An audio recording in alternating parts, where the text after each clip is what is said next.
wasn't going to talk during this video. I was just going to make it short, but I might as well talk because I don't know if I actually showed you the recipe properly. So let's go through it and I will take you on this journey. So it's going to be a bit of a longer video. Super sorry guys, I know that's not really your thing. I know that everybody likes shorts, but let me talk through this one and we'll see how it goes. So just give me a second. Okay, I had a book playing in my ears and I just had to take it out or turn it off, otherwise I wouldn't have been able to heard you. Heard you? Otherwise it would have, I'm not even hearing you. What am I talking about? Otherwise it would have annoyed me that I was talking to you, but I was listening to the book. Anyway, let's move on. I have turned on my oven to 180 degrees Celsius. The recipe calls for 175 degrees Celsius or 350 Fahrenheit. I do 180 just because my oven takes a little bit longer, so I like to have it a little bit hotter. I've also stewed earlier about 6 to 8 Granny Smith apples, so they are sitting there ready as well. So we are making apple and cinnamon muffins. I'm going to put some of these in the freezer. They're going to be great for lunch boxes and for sports and stuff when we go to lacrosse, and we can take them for lunch. So let's get to it. First thing we're going to do is get 6 eggs and whisk them. So let me just pull down my eggs here because I just couldn't be bothered really. So let's just crack these in here and go for gold. This recipe has been because I did so many eggs, it was probably like tripled, but you could probably do a single batch if you wanted to. If you just had a couple of apples, you could do a single batch. How many eggs is that? 4, 5,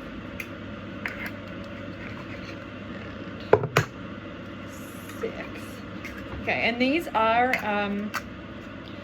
not traditional flour muffins. I mean, if you can use flour, or if you're gluten intolerant and use gluten flour or gluten-free flour, I guess that's okay as well. I'm going to be using almond flour, coconut flour in this. So let's have a look. What does it say to do? Whisk eggs, melted butter, honey, and vanilla. I'm not going to use honey in this. I actually think, I'm not going to use butter in this. I'm actually going to use a bit of, I've got a olive oil avocado mix. I'm actually going to use a little bit of oil in these. We have a lot of butter that I use for everything else. So I just picked this up from the supermarket today.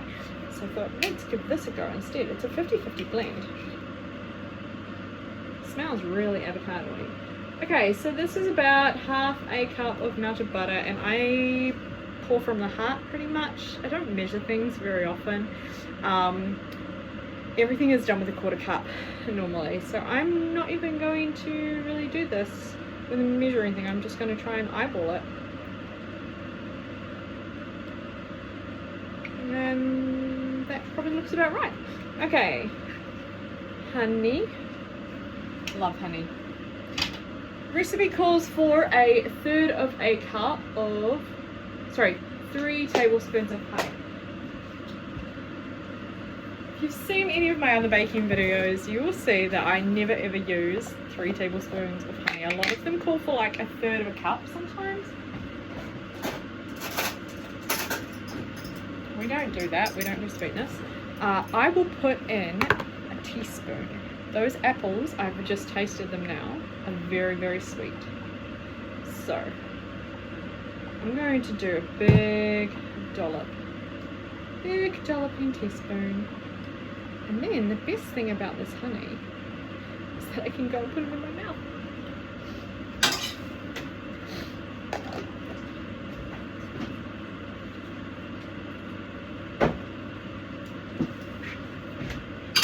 Yum. Funny story about honey. While I stand here and do this, I actually, when I was in high school, I grew up on dairy farms. When I was in high school, I was trying to earn money to go to university, and I was not only working on the farm, for mum and dad, I was also working down the road. There was an apiary, so I would go down there every weekend. So I get up, milk cows, and then go down there and work. And I would, you know, strip back all the frames that go in the beehives, and take all the wires out and put the new wires in. And it took a while. I did that for like 2 summers. My second summer there, I actually got to work, and when they collected all the honey to sell it, I actually got to work in taking all the honey out of the frames and having, like, just watching all that process and them actually taking some for honeycomb and some that they had to kind of melt down and put into the bottles and whatnot. I could not, no, I'm not kidding you at all, I could not stand the sight and smell of honey for the next kind of, I don't know, I was 15, 16, I was probably mid-20s before I could eat honey again and stand the smell of it. It was just, yeah, couldn't do it. Love honey. Anyway, let's get to whisking. We're going to whisk this now. The avocado is strong. If you like avocado oil, if you like cooking with avocado oil, then this will work really well. Okay, you just have to do it until it's smooth. It kind of looks smooth. It's really the eggs. You just really want that. I mean, if you're putting butter in it, you want it to not have lumps. But also, if you're adding butter, make sure that you're not adding hot butter to eggs. Make sure you actually whisk your eggs first before you put in your butter. Otherwise, you end up with scrambled eggs, and that's not going to work. Okay, so now that we've got that, we're going to get rid of our whisk because I'm not going to use that anymore. And we're going to add in our stewed apple. Ooh, she's still steaming. These are so good. You know, I picked up this bag of apples from the fruit and veggie shop for $2.99. I was stoked. So good, so good. Okay, so now we're just gonna stir this in. Now, I've never made this recipe before, so you guys are with me as I am making this for the first time. Everything is a first at the moment when it comes to baking, because except for my peach muffins, I've made them so many times. Peach and cream cheese muffins, the girls love them, I love them, they're delicious. But because we're on this journey of, you know, primal food, you know, we get into that Christmas time of the year, and yeah, in New Zealand, Christmas, we don't do Thanksgiving. There are probably some people that do, but it's not traditionally a New Zealand custom. But, you know, I'm sure there's lots of people that live here who have come to New Zealand from other parts of the world, and that's their culture. And if that's the case, then I think it's awesome if they celebrate Thanksgiving. But we're coming into summer. Christmas for us is hot time. But it, you know, in a lot of houses still at Christmas time, you sit down and you have your roast dinner on Christmas Day, and you have a barbecue in the afternoon, and there's so many sweets. Like, we don't do a lot of pies and things like sweet pies in New Zealand, but we do a lot of pavlovas and trifles and sponges and jellies and chocolate mousse and fruit salads and all that kind of stuff. But anyway, that's so full of sugar for us and full of all the stuff that I can't actually eat anymore, that we're kind of going through this journey to discover other kind of baking things that we can all eat, that don't upset us, so that the girls don't feel like outsiders at school, like they still have baking, which is cool. So, cool story on that as well. My youngest, who's 12 and at intermediate, she's really struggled to settle in this year, but she's met some really cool friends, and she was telling me the very first time she took cloud bread sandwiches to school, which was a couple of weeks ago. Okay, oh, by the way, this is what it looks like. It looks weird, but it's all mixed in together now. So we're going to put that aside now. We're going to get another bowl. She took, what was it saying? She took club bread sandwiches in. And I made them with lettuce and cheese and a chicken, crumbs chicken in it. And she came home and she said to me, "Mummy, I'm so happy." And I said, "What happened?" She said, "The coolest thing happened." I said, "What?" And she said, "For the first time all year, somebody looked at my lunch and said, 'Oh my God, that looks amazing. Can I have it?'" And she said, and I was really proud to go, "My mom made this, and no you can't, and I don't want your jelly cup." It's like, yeah, you go girl. I'm so proud of her. Anyway, that was just a really nice moment for me too. So, what are we doing? 1.5 cups of almond flour. I do not have any almond flour open. Some up today. Here we go, almond flour. I always get 2 types of almond flour. It's so warm and expensive, but it is what it is. I always get, turn that off, less noise now. I always get this one, which is just a plain one with my 1/4 cup. 1 second.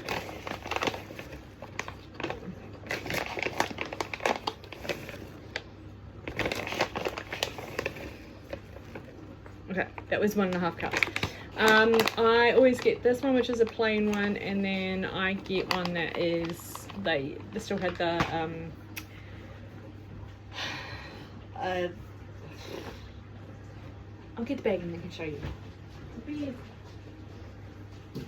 No, I have not put it in the groceries yet. Yes, I will get to do it soon. All the fruit veggies are put away. I mean, that's fine. Okay, this is the one that I tend to do baking with muffins and things like that. And this is the one that I tend to use when I'm crumbing anything. So it's more of like a wholemeal-y type one.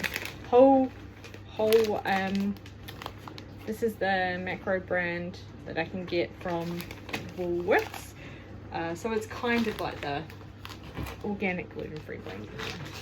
Alright, I'll just chuck that back over there. That's getting ready. Right, where are we? Coconut flour. So, while I'm making these, I hope you guys are either sitting down, got a cup of coffee. What have you got going on in your part of the world? Where are you from? Tell me about where you're from if you're watching this, where you're from. Oh, this is coconut flour. We need 3/4 cup of this. Coconut flour dries stuff out, so you do have to be really careful. So yeah, tell me where you're from. What have you been enjoying about my channel, if anything? What's the weather like at your place? We have a beautiful day today. Beautiful spring day. Do I need this again? No.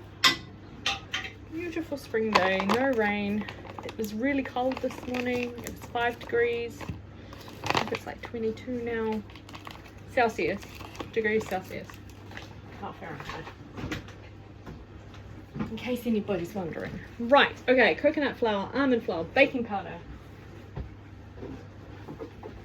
Shake the tin of the baking powder.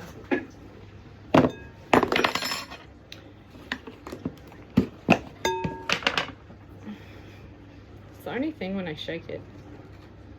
Shake it and then it gets all the smoke almost. It's 2.5 teaspoons of this. Yes, I put in heap teaspoons. I always put in heap teaspoons. Why? Because that's how I was taught. Okay, cinnamon. Love cinnamon. I'm going to stand here in my cupboard and look and see if I can see it. And there it is. Sometimes I can't see them, but today I can. This is meant to be 2.5 teaspoons. So you know what? We're just going to shake it and I'll eyeball it It's probably about 1. Honestly, we quite like cinnamon, so I'm not too worried if we, and nobody's allergic, so I'm okay if we've got a little bit more. That's about 2.5 teaspoons, and then I need some nutmeg. Oh, do you know what would be good? Pumpkin spice would be good with these. I do have some pre-made pumpkin spice that I made up. Oh, how much of this do you need? A teaspoon, because nutmeg's quite strong. I do like nutmeg though.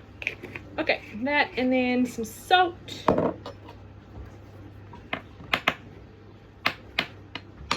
And then we have to mix it. It's like a 1/4 teaspoon of salt. So, in the right. We have to mix this. I used to have a really cool whisk that I would use to mix flowers. So we had lambs. We had lambs for many, many years, and we had to use a whisk to make up their milk powder. So it got used for that, and it never came back to my kitchen. So many moons ago, when I used to make bread by hand, I got a bread whisk, a dough whisk. So I actually just use my dough whisk to do it. There will be lumps, like you can see there's kind of lumps in there from the almond meal, so I'll go in with my hands and just break them up. If anybody's tuning in and you're not enjoying this content, you're not enjoying me talking, I really am sorry. Feel free to swipe away, I don't mind.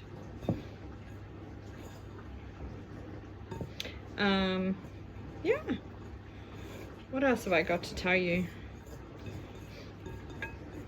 Honestly, I don't know what else I've got to tell you. But what are we going to do? Now that we've got this done, we are going to... you have to gradually mix your dry ingredients into your wet until you have a thick, spoonable batter. Right. Let's do that. And by that, I'm just going to gradually mix it in by tipping a bit in and mixing. It will probably dry out really fast. If you've never used coconut flour before, more than almond meal, coconut flour actually absorbs the moisture of anything that you put it in. And so when I made the brownies the other day, it had coconut flour in it and linseed flour, ground linseed, but no almond, which was fine because I didn't have any almond meal. But yes, these recipes that I'm showing you are they're what I make up from based off other recipes that I've had. So I've kind of converted all my other recipes, my traditional recipes. I love Christmas cake, like fruit cake, and my mum had a recipe that was her mum's or grandmother's, I don't remember, but it's a traditional family recipe that's been passed down, and like love it. And I used to make it Labour weekend, so if you're not from New Zealand, we have Labour weekend coming up next weekend, and they used to always be my time to make it. And I would put my fruit into like a cup of orange juice and a cup of whiskey or brandy or bourbon or whatever it was that I had on hand, and soak that overnight.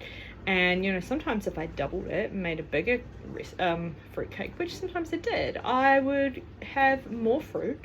Instead of a kilo, I'd have 2 kilos, and so there'd be more orange juice and more liquor that would go in, but you know, beside the point. And I would let that sit for like 48 hours to feed the fruit from the alcohol and stuff, and then I would do it, mix it all up the next day, and it would take me a whole day to do it. And then 24 hours later, after I cooked it, because it would cook for like, it would take like 3 hours to cook. 24 hours after I cooked it, I would actually wrap it in newspaper, Glad wrap, and baking paper and tinfoil, and put it in the freezer. And it would go in the freezer, and then I would pull it out on Christmas 2 days before Christmas, I would pull it out, and then we would have it on Christmas Day.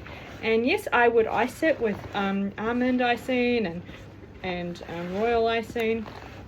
I don't make the icing myself, I bought that. But yeah, that's not a recipe that I want to mess with. That's a pretty traditional one. I don't want to mess with that, so I'm not going to remake my granny's Christmas cake. So we'll just let that one go. Back to these apple and cinnamon muffins. I wish you guys could smell this. The avocado makes it smell quite strong, but avocado doesn't. When you use avocado oil, it cooks down really nicely. But let me show you what the mixture looks like. Not dry at all. Looks really spoonable. If you do decide that you want to give this a go and you do want to make it, one thing I want to tell you is that if it's starting to get really dry at this stage, like if you haven't got enough liquid from your apples coming over and it's a little bit dry, just add some water to it and then just kind of get it to this point again. It should be absolutely fine. Or if you still have some apple juice, chuck some of that in. It will be absolutely fine. All right, we've got to get these pans. I'm trying to decide if I make a few mini muffins or if I just make big muffins, or if I make a loaf. Oh my gosh, I'll make muffins. I'll just do muffins. It'll be fun. Okay, sorry about that. My husband called. I had to take his phone call. So given that, I am going to finish this video up. I will take a photo for you guys so you can see what they look like, or get a little mini video, a little shot of them. But basically what you're going to do is pour the mixture into your patty cases. I'm using muffin cases. Why do I say patty cases? I don't know. I'm using muffin cases, just regular sized muffins. One thing I've noticed with when I bake anything primal is that I always double the cases, because otherwise they they stick. So always double, and that's good. Anyway, I was going to say, yeah, so I will take a video. So you put your mixture into the patty cases, and then you cook these in the oven for about 25 to 30 minutes, or longer depending on what your oven does. You should have a skewer go in and come out clean. So do that. And yeah, if you do give them a go, let me know. I'm super keen to hear if anybody else tries some of these recipes. You know, if there's anything else that you'd like to see, let me know. We might try it. Alright guys, I will leave you to it. Have a good day, and yeah, I will chuck a photo at the end of this to show you what they look like.